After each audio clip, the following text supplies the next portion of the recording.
j'entre dans le Saint des Saints. J'entre par le sang de l'agneau. Oui, j'entre pour ta don. Nous voulons bénir notre Dieu, le Créateur du ciel et de la terre, le Dieu fidèle et puissant. Il nous aime. Voilà encore ce matin, il dit main.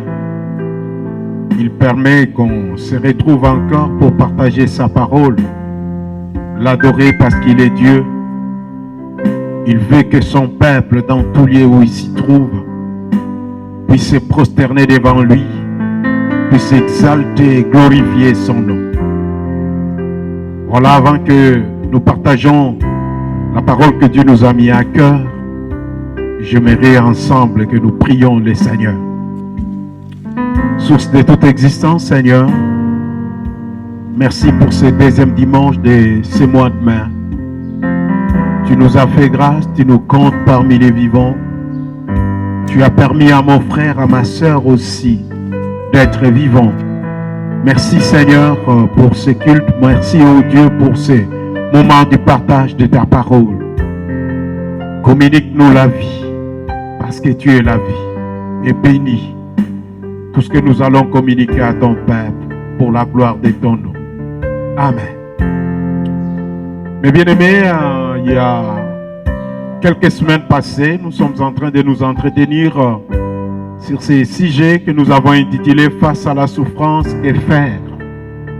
Oui, le sujet d'actualité. Le monde aujourd'hui est bouleversé par cette pandémie. C'est ainsi que nous, en tant qu'enfants de Dieu, en tant que peuple de Dieu, en tant que des hommes, des femmes créés par Dieu, de jeunes filles, de jeunes garçons, nous pouvons aussi avoir une attitude.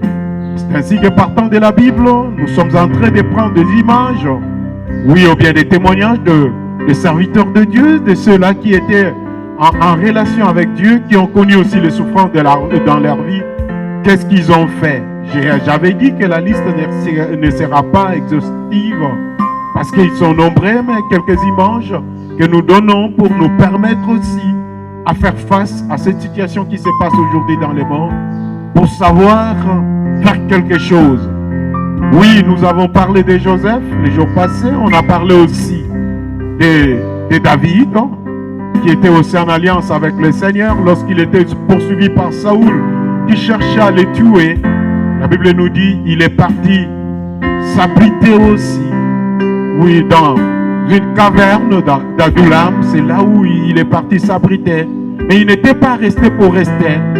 Et il a pris le temps de crier vers son Dieu. Oui, ce matin, nous voulons parler d'une autre personne, Daniel, que plusieurs personnes aussi connaissent. Dans l'Ancien Testament, nous sommes là.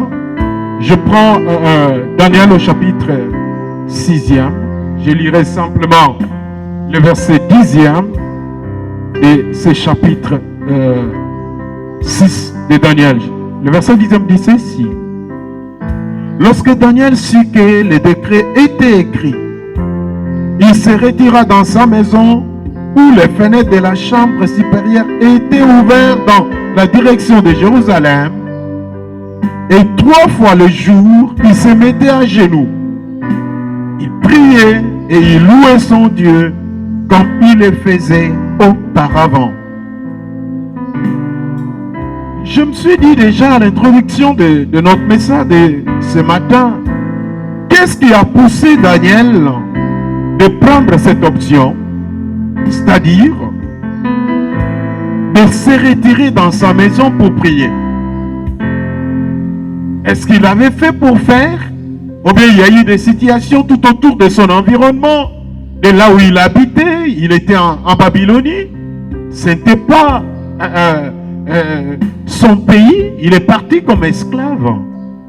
Mais c'est qu'est-ce qui a poussé à Daniel de se retirer, de prendre cette option, comme je le disais?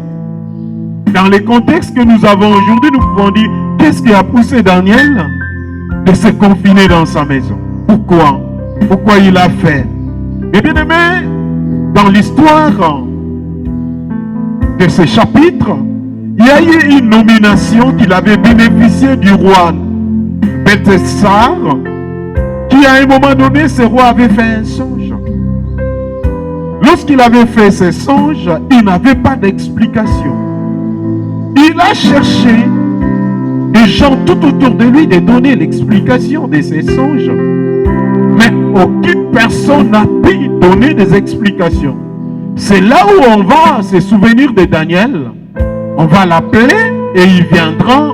Le roi dira les songes qu'il avait fait et Daniel donnera l'explication.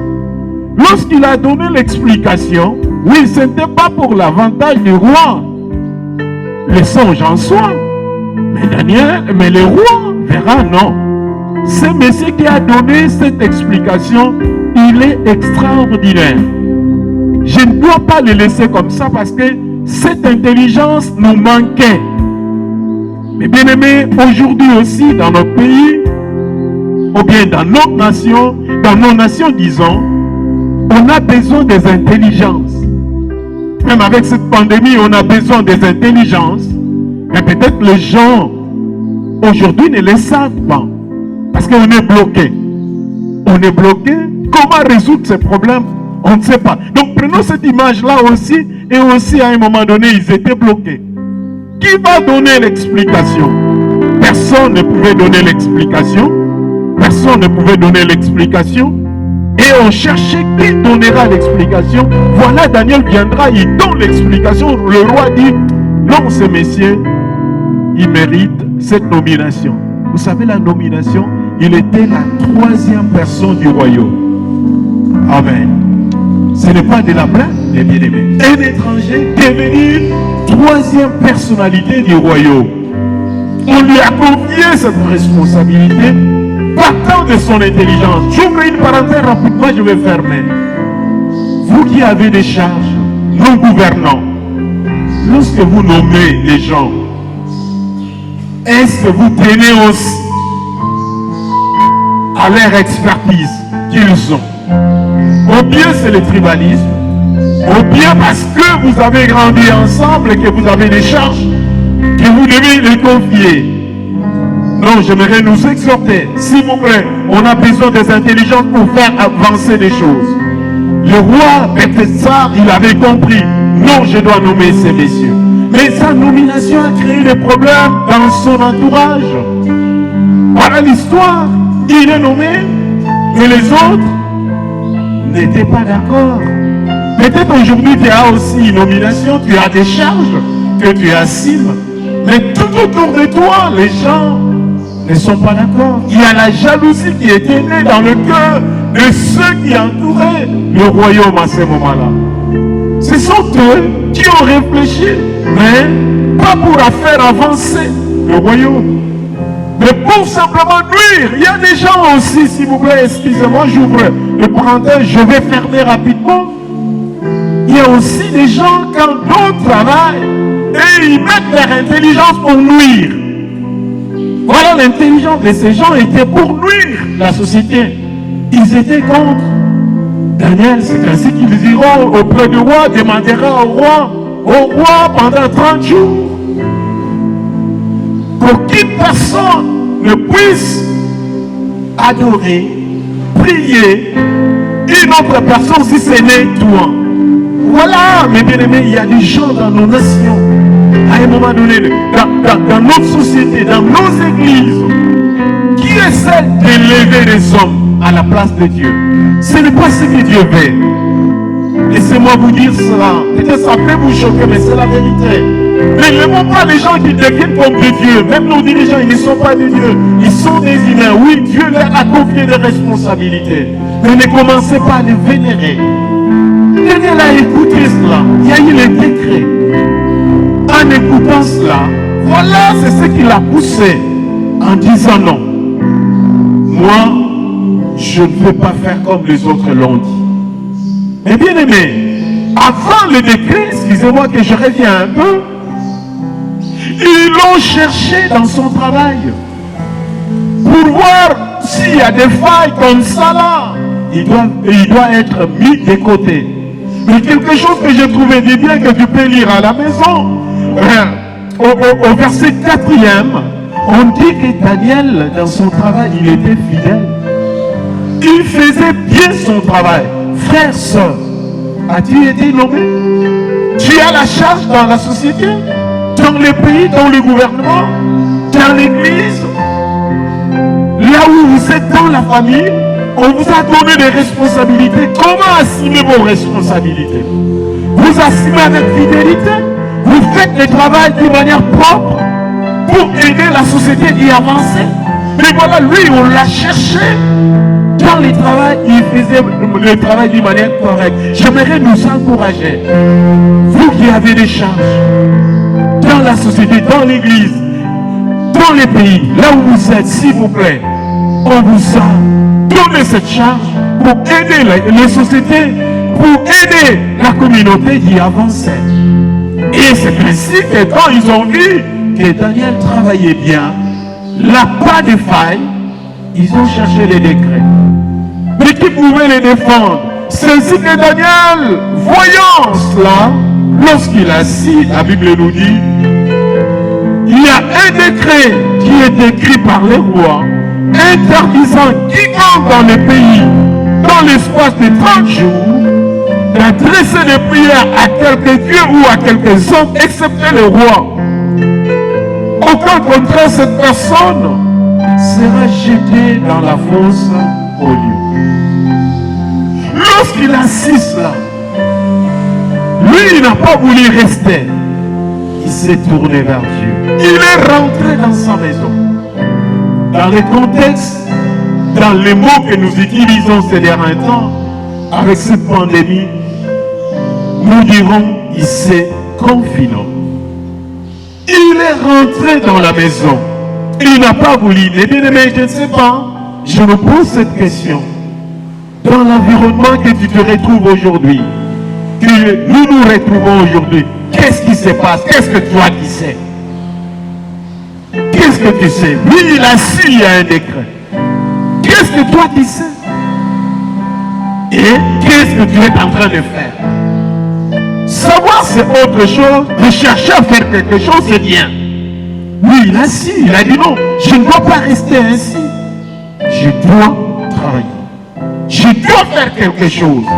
Mais bien aimé, c'est ce que la Bible nous dit, que cette personne, on doit les jeter face dans la fosse au lion. Il a su cela. C'est ce qui a été arrêté par le roi. On doit les jeter dans la fosse au lion. Mais qu'a-t-il fait Daniel? Première chose, comme je le disais, tantôt Daniel se retira dans sa maison. Il s'est confiné dans sa maison. Que faites-vous aujourd'hui? Qu'est-ce que nous sommes en train de faire vis-à-vis de la situation qui nous entoure, vis-à-vis des décrets? Ici, je ne veux pas dire que ce que nos autorités ont dit, que nous devons rester dans nos maisons, nous ne devons pas fouiller pour sortir. Il y a plusieurs personnes qui doutent, qui disent jusqu'à aujourd'hui la maladie n'existe pas. Non, s'il vous plaît. La maladie est là. Tu dois faire beaucoup d'attention. Lui aussi, les décrets étaient là. Il a dit non, je me retire dans ma maison. Je crois que les autorités du pays, en prenant cette option, c'est pour le bien des hommes. Et deuxième chose qu'il avait fait, non seulement il est parti à la maison, ça c'est le verset 10e que nous avons lu, mais Daniel, il n'accepta aucun compromis,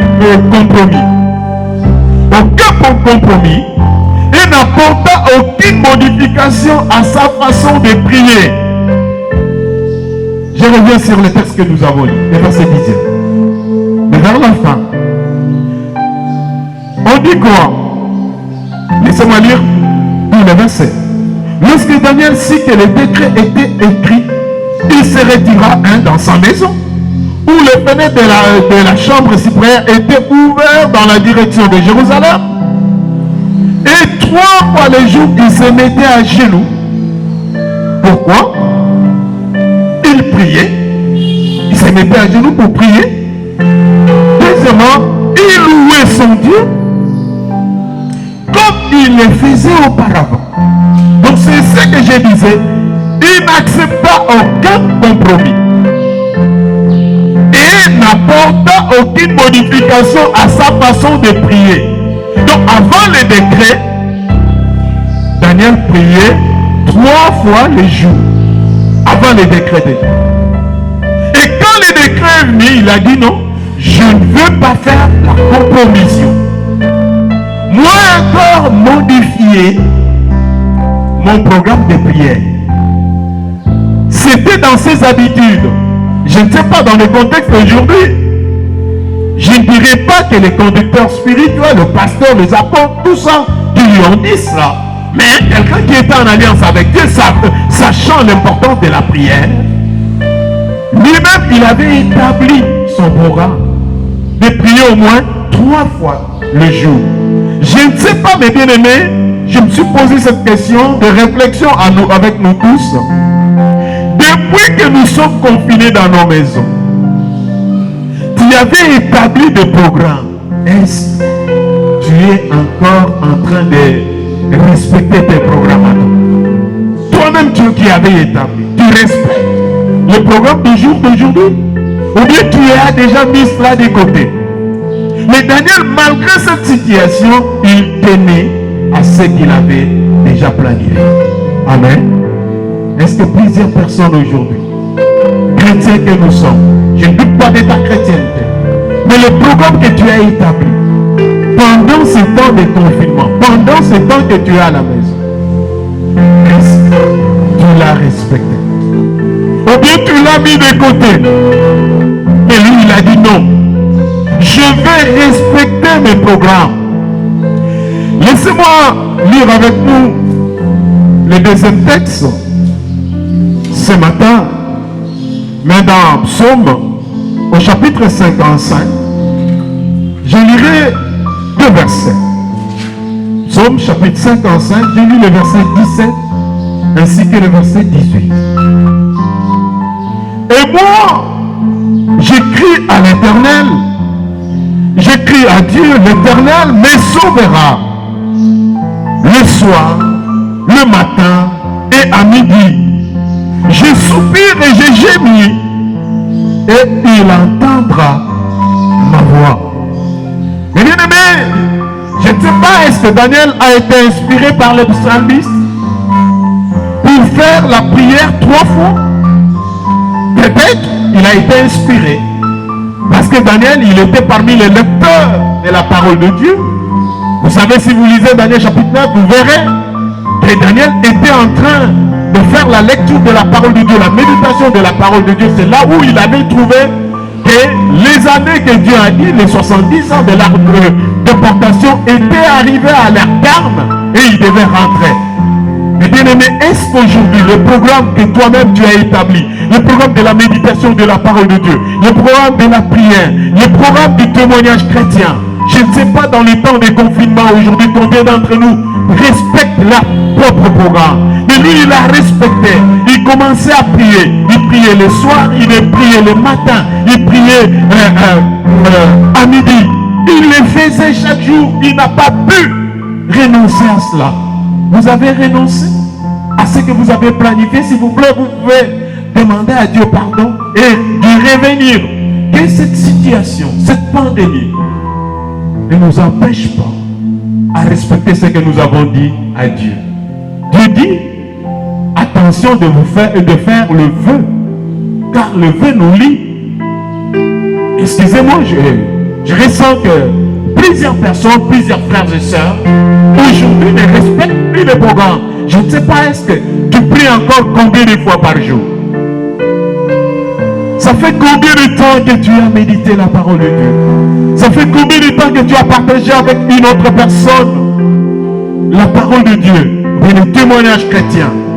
Mais lui, dans sa prière, ou bien dans ses prières, je reste simplement sur Psaume 55 que nous avons lu là.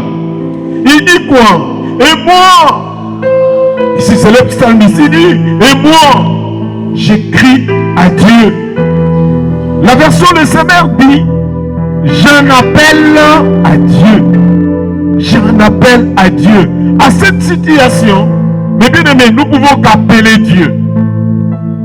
Nous pouvons qu'appeler Dieu parce que Dieu est capable de tout. Celle qui peut nous donner la solution et la solution durable. Lui, il savait. Vous voyez un peu dans l'histoire de Daniel, il y a le décret qu'on va te jeter dans la fosse au lion. Mais lui, il appelle Dieu. Est-ce qu'il était un fou? Mais bien aimé, il savait que Dieu était le créateur. Amen.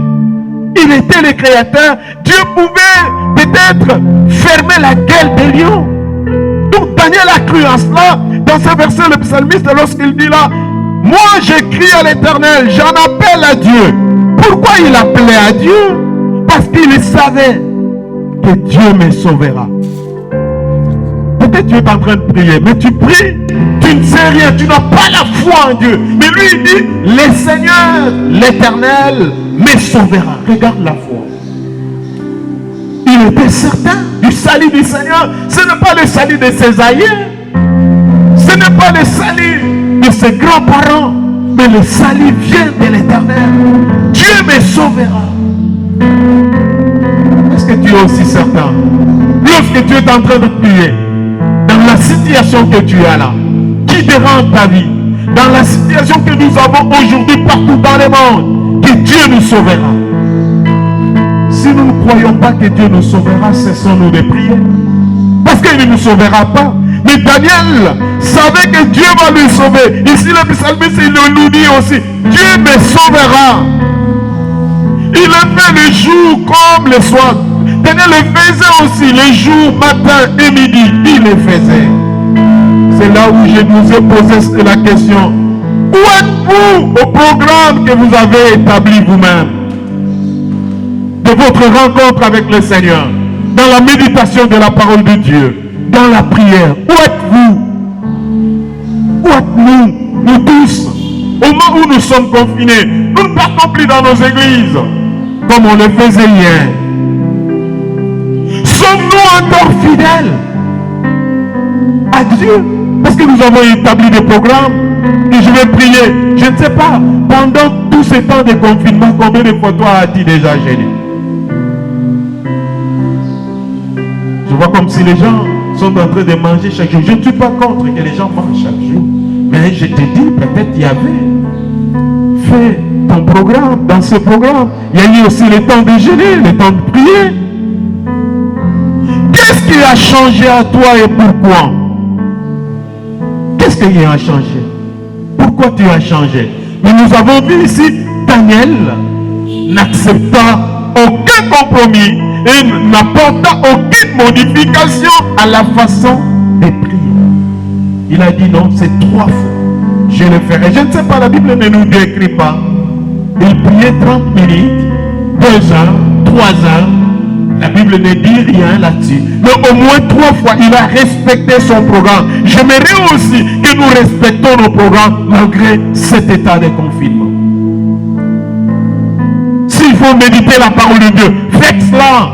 Faites cela individuellement. Faites cela aussi dans nos familles, avec nos enfants. Profitons de ce temps. S'il vous plaît, le Seigneur a permis peut-être avec cette pandémie que vous soyez avec des enfants. Très souvent nous sortons très tôt le matin, nous partons, les enfants partent. Mais pendant ce temps, est-ce qu'avez-vous lu la parole de Dieu ensemble avec les enfants? Avez-vous prié? Nous pouvons le faire. Dieu le veut pour chacun de nous.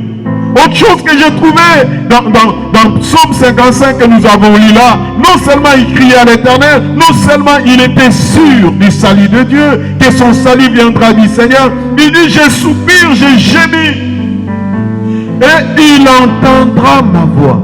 Mais bien aimé, quelle certitude! En lisant cette partie-là de verset 18 à la fin, il entendra ma voix. Le psalmiste l'a dit, donc Daniel était aussi sûr que Dieu entendra sa voix. Mais bien aimé, pas comme nous voyons dans le monde, dans nos nations que nous vivons aujourd'hui. Très souvent le peuple dit aux dirigeants, les dirigeants n'attendent pas la voix du peuple, Lorsque le peuple leur dit quelque chose, ils ne veulent pas écouter. Mais mes bien-aimés, ici, nous sommes nombreux, mais chacun de nous, si on se confie au Seigneur, Dieu, même si nous prions au même moment, aux mêmes minutes, aux mêmes secondes, au même tiers, Dieu entendra la prière d'un chacun de nous. Les psalmistes ainsi que Daniel étaient sûrs de cela. Que Dieu attend ma prière. Dieu attend la prière. Il veut t'écouter. Il veut aussi m'écouter. C'est ainsi que nous devons prier. Nous devons lui dire. C'est là où je nous ai posé la question. Êtes-vous sûr que le Seigneur vous écoute? Si vous n'êtes pas sûr, il ne faut pas prier. Et il faut être sûr que lorsque je parle, le Seigneur va m'écouter. Il entendra ma voix. Il me répondra. Il me délivrera. C'est ce qu'il a fait dans la vie de Psalmiste ainsi que dans la vie de Daniel que nous parlons ce soir. Il était certain cela. Le Seigneur attendra ma voix. Les uns, je ne suis pas contre les prophéties. Ils veulent simplement prier si jamais on lui a donné une parole prophétique en disant que non, si tu pries ce soir, Dieu t'entendra. Mais bien aimé, la parole de Dieu est là, la prophétie par excellence. Dieu attend nos prières.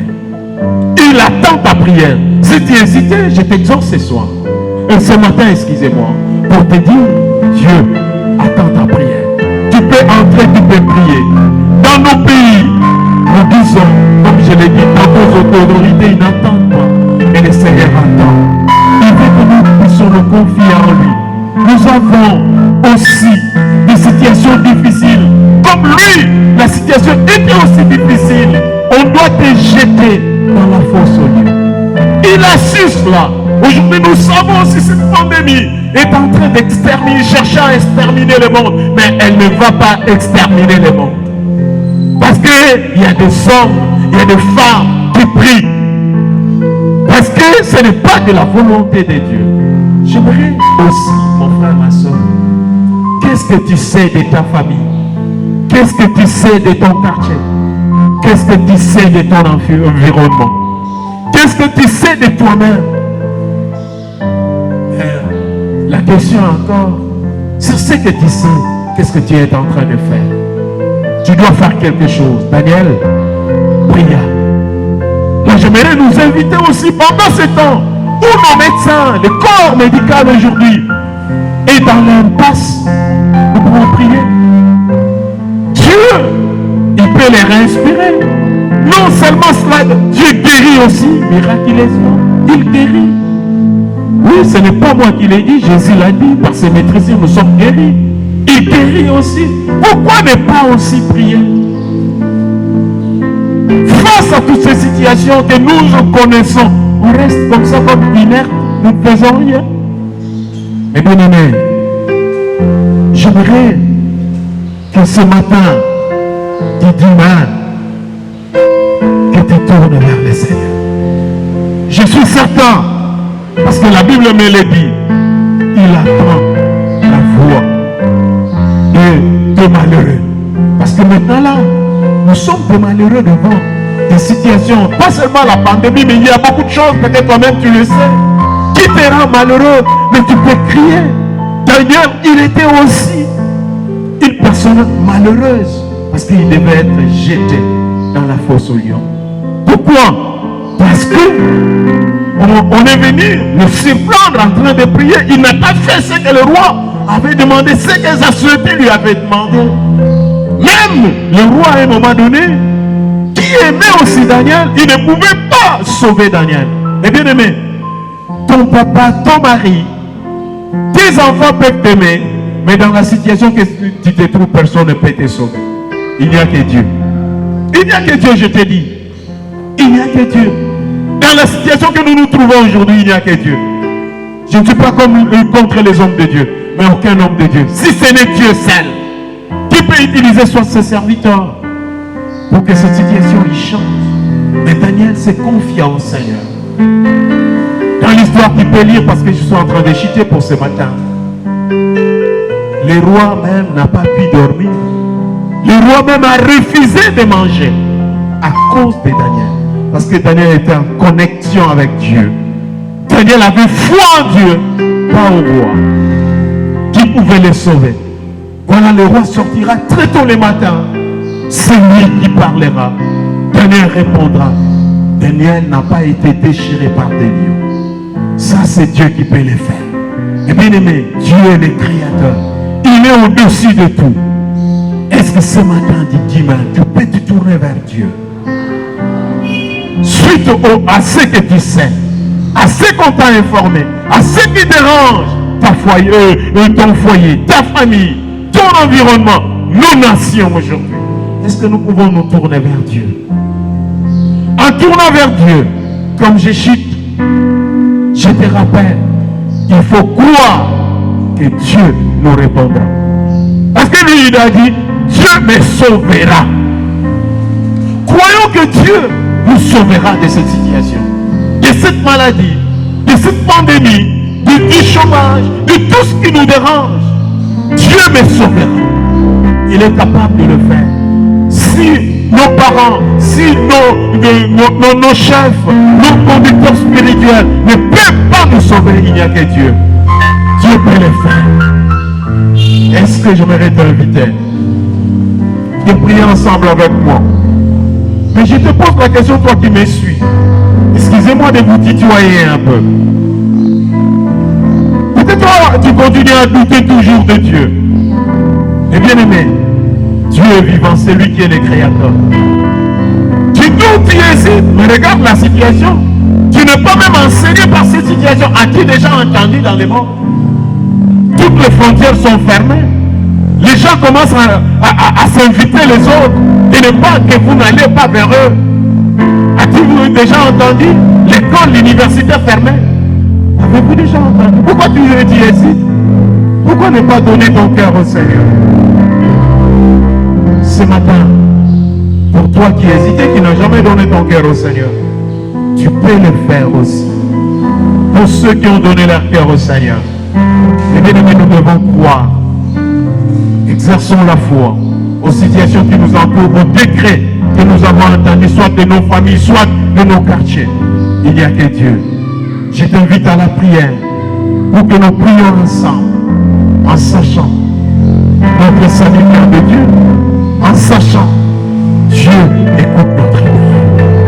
Et puis en tête, nous allons prier le Seigneur.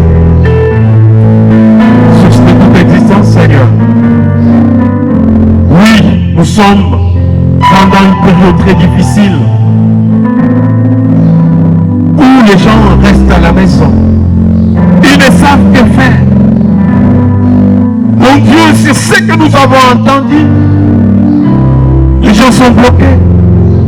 Mais Éternel, notre Dieu, comme Daniel, il s'est tourné vers toi.